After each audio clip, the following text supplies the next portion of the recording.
अगर BJP बुलाएगी sir आपको वहाँ चुनाव प्रचार के लिए तो जाएंगे क्या? निश्चित में जाएंगे नहीं, खुद हम सोच रहे हैं इस महीना के बाद ऐसे ही होगा, जाएंगे हम। कुछ हमारा लोग हमको इन्वाइट किया है, हम देखेंगे कि क्या संभावना हो सकती है। अगर गठबंधन में होने की बात होगी तो गठबंधन में, नहीं तो अकेले लड़ने की बात होगी अकेले। अब मैं कहता हूँ कि जिस आदमी के लिए हम यूज़ किया है कि जो मांस खाता है, दारू पीता है, अनेक कुकर्म करता है, पढ़ना नहीं जानता है, हमारे लोगों को विफुल करता है, और उसको एक बार नहीं हम सैकड़ों बार हरामी कहेंगे। अब लेकिन अब जीत काटने के लिए कोई किसी को भेजावे तो हम देख लेंगे उसको। इस ब्राह्मणवाद का हम अंत तक विरोध करेंगे, चाहे इसके लिए मेरी जान भी चली जाएगी तो उसकी चिंता हम नहीं करेंगे। वो लोग जाकर पूजा कराते हैं, तो कहने का मतलब पुजारी की बात हमने कही, और वैसा पुजारी की बात कही जो मांस खाता है, शराब पीता है, अन्न कुकर्म में फंसा रहता है और कुछ जानता नहीं है, और हमारे यहाँ पूजा कराता है, और वो हमारे यहाँ खाता भी नहीं है, उसको हम लोग नगद देते हैं। तो ऐसा करने से क्या फ़ायदा? तो हम उनके लिए कहा, और ये ले उड़े कि हम ब्राह्मण के लिए कहा है। हम ब्राह्मण के प्रति हम सम्मान व्यक्त करते हैं, ब्राह्मण से मेरा कोई मतलब नहीं था। नमस्कार, आप लाइव सिटीज देख रहे हैं, मैं हूं जय शुक्ला। देखिए, पिछले कुछ दिनों से बिहार के पूर्व मुख्यमंत्री और हिंदुस्तानी अवाम मोर्चा के राष्ट्रीय अध्यक्ष जीतन राम मांझी काफी विवादों में घिरे हुए हैं। बयान आप सभी ने सुना। पिछले दिनों उन्होंने पंडितों को लेकर अपशब्द कहे थे, जिस पर उन्होंने माफी भी मांगी, और अब एक बार फिर से हम आपको जीतन राम मांझी का वो बयान सुनवाने जा रहे हैं जो उन्होंने अभी थोड़ी देर पहले गया में दी है। और इसमें भी एक बार फिर से ठोक बजा के कह दिया है कि हम एक नहीं 100 बार उनको इसी तरह की गाली देते रहेंगे। किस तरह के पंडितों को वो गाली दे रहे हैं वो बता भी रहे हैं। इसके साथ ही जीतन राम मांझी ने एक बहुत बड़ा ऐलान किया और कहा कि हम यूपी में खुद चुनाव लड़ने जा रहे हैं। सुनिए क्या कह रहे हैं। क्यों ऐसा हुआ, तो हमने कहा अभी आप लोगों के सामने स्पष्ट किया, और ये स्पष्टता के बाद कि ब्राह्मण गाली दे रहे हैं हमको, तो ब्राह्मण को हमने तो कुछ नहीं कहा, उसको पूज्य मानते हैं। हमने पुजारी को भी बहुत ये नहीं कहा, पुजारी को इसलिए कहा, उसी पुजारी को कहा जो मांस खाता है और दारू पीता है और हमारे समाज को विफुल करता है, किताब ले जाता है और हनुमान चालीसा पढ़ाता है श्राद्ध में और विवाह में। वैसे लोगों के लिए हमने कहा है, अब ये बार बार हम कहेंगे कि इसका प्रभाव पड़ेगा उत्तर प्रदेश में। मतलब इस पूरे प्रकरण से बीजेपी को उत्तर प्रदेश में नुकसान होगा। अब क्या होगा हम नहीं कर सकते हैं, लेकिन ये तो शेड्यूल कास्ट का मामला है, पार्टी का मामला नहीं है। ऐसा भी हो सकता है कि बसपा और जो ब्राह्मण लोग, अगर बीजेपी बुलाएगी सर आपको वहाँ चुनाव प्रचार के लिए तो जाएंगे क्या? निश्चित में जाएंगे नहीं, खुद हम सोच रहे हैं इस महीना के बाद ऐसे ही होगा, जाएंगे हम। कुछ हमारा लोग हमको इन्वाइट किया है, हम देखेंगे कि क्या संभावना हो सकती है। अगर गठबंधन में होने की बात होगी तो गठबंधन में, नहीं तो अकेले लड़ने की बात होगी अकेले। तो हम जनवरी के प्रथम सप्ताह में डिसाइड करेंगे। मतलब वो एनडीए से अलग होकर भी लड़ सकते हैं? नहीं, एनडीए से अलग होने की बात हम पहले ही तो कहा, गठबंधन में हम लोग बात करेंगे, गठबंधन में बात करेंगे।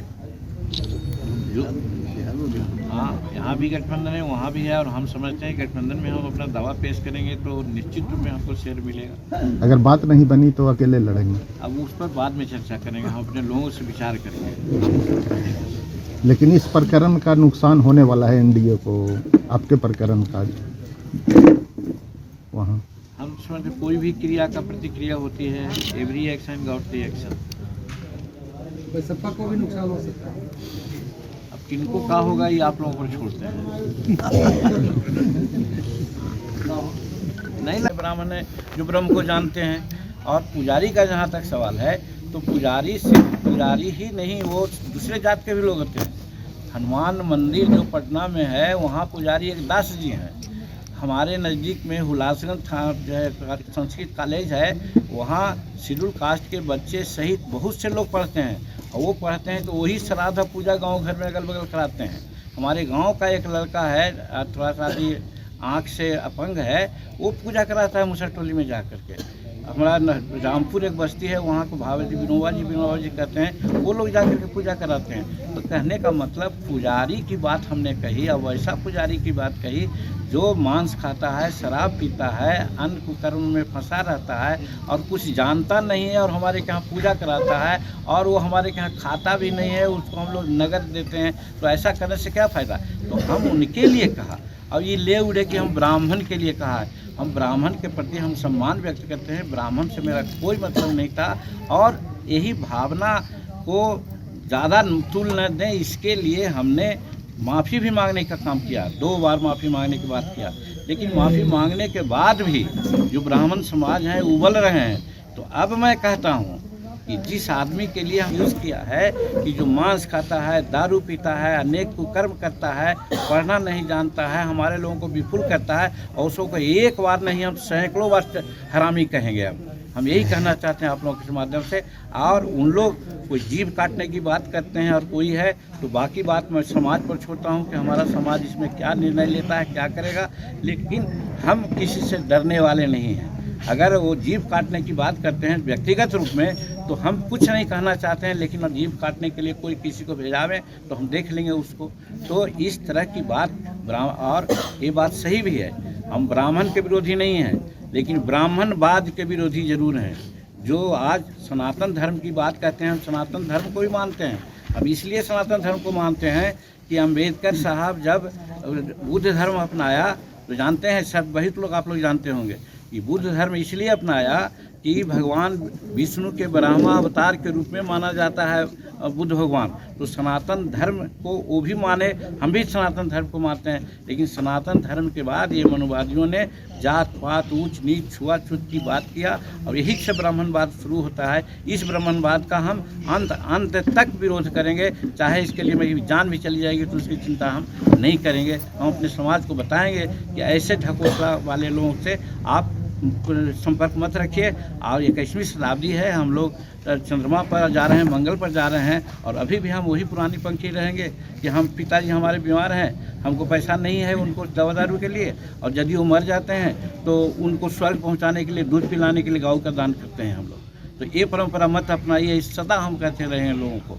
यही बात कह करके हम समाज में एक चेतना फैलाना चाहा है, अपने समाज में विशेष करके, कि तुम गरीब हो, पढ़ने लिखने पर ध्यान दो, स्वास्थ्य पर ध्यान दो, और इन पाखंडियों के चक्कर में मत पड़ो, और ऐसे लोगों से पूजा मत कराओ। तो सुना आपने, जीतन राम मांझी यूपी में चुनाव तो लड़ेंगे ही, लेकिन सवाल के जवाब में, पंडितों को गाली देने वाले सवाल के जवाब में जीतन राम मांझी ने एक बार फिर से कहा कि मैंने उस तरह के पंडितों की बात नहीं की थी। कई ऐसे पंडित हैं जो प्रकांड विद्वान भी हैं, कई ऐसे पंडित हैं जो विधि विधान सम्मत पूजा पाठ भी करवाते हैं, लेकिन कुछ पंडित ऐसे हैं जो मांस मदिरा का सेवन करके पूजा पाठ करवाने चले आते हैं। ऐसे ही पंडितों के लिए जीतन राम मांझी ने कहा कि उन्होंने अपशब्द का प्रयोग किया था।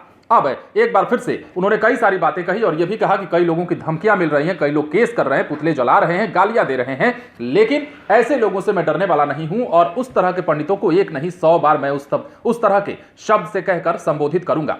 आप बने रहें लाइव स्टोरीज के साथ, तमाम खबरें आपको देंगे, लेकिन उसके लिए हमारे चैनल को सब्सक्राइब करें। अगर आप ये वीडियो फेसबुक पर देख रहे हैं तो पेज को लाइक करें, इसके अलावा ट्विटर पर जरूर फॉलो करें। धन्यवाद।